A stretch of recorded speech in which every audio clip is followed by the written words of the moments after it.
Hi children, it's Grandma Carla, and it is just crazy to think that next week is Thanksgiving.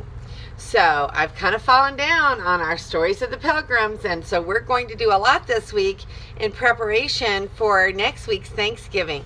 And I hope you're enjoying it as much as I am.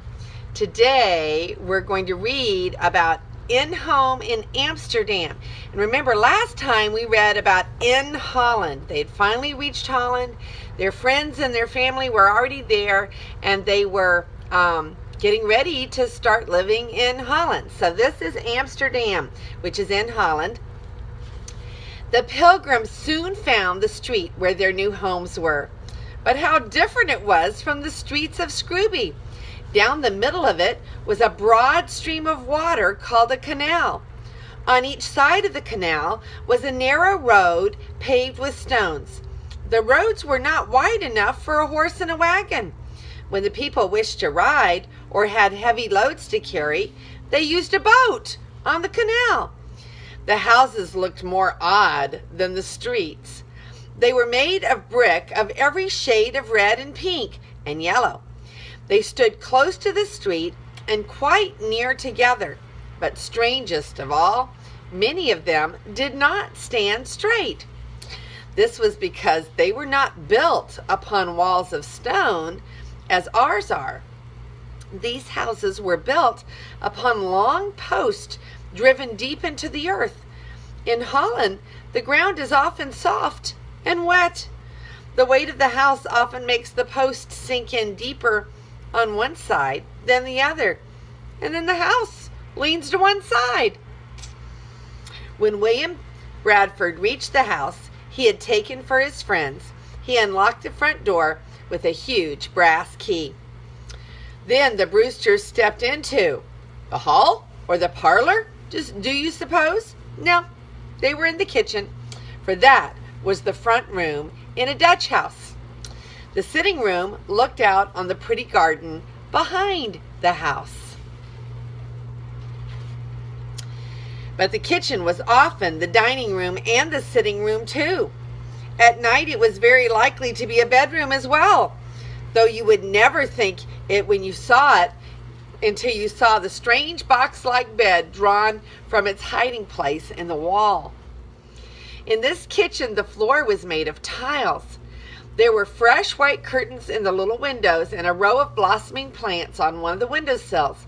A long shelf held a row of plates, a blue and white water pitcher, and 2 tall candles. There was the quaintest little fireplace in the room. It looked like a great brass pan filled with hot coals. A long chain from the stove above it held a shining copper kettle.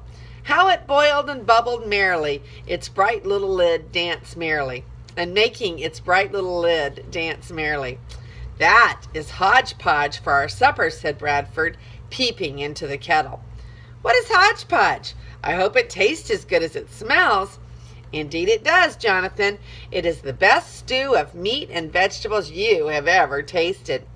Our neighbor, Mevrouw van Zandt, taught me how to make it. Here are some little seed cakes she gave me for you children. Our Dutch neighbors are very kind. They have done much to help us make the homes ready for our friends. When bedtime came, Mistress Brewster took Fear and Patience upstairs to their own little room. In the corner was a large bed, quite hidden behind long curtains which reached from ceiling to floor. When Patience pulled back the curtains and saw the high feather bed, she thought she would need a ladder to get into it. As their mother tucked the children in and kissed them good night, Patience whispered, "Isn't this just like a dream? I fear when I waken in the morning this nice little house will be gone. The windmills and the canals and the boats and the storks and the dikes will all be gone, and we shall be in England again." How did the people of Holland travel or move heavy loads? Not like you and I do. Why were many of the homes not standing straight? What is hodgepodge? How did the Dutch neighbors treat these new people from England? And what was Patience afraid of as she was tucked into bed? All right, so here are the pictures. Here they all walk into, right off the street, they walk into the kitchen, and look over here, there's hodgepodge in the pot. Hodgepodge, a stew. And here is Patience peeking in, and she's afraid that maybe when she wakes up in the morning, everything will be a dream. But look how high that bed is.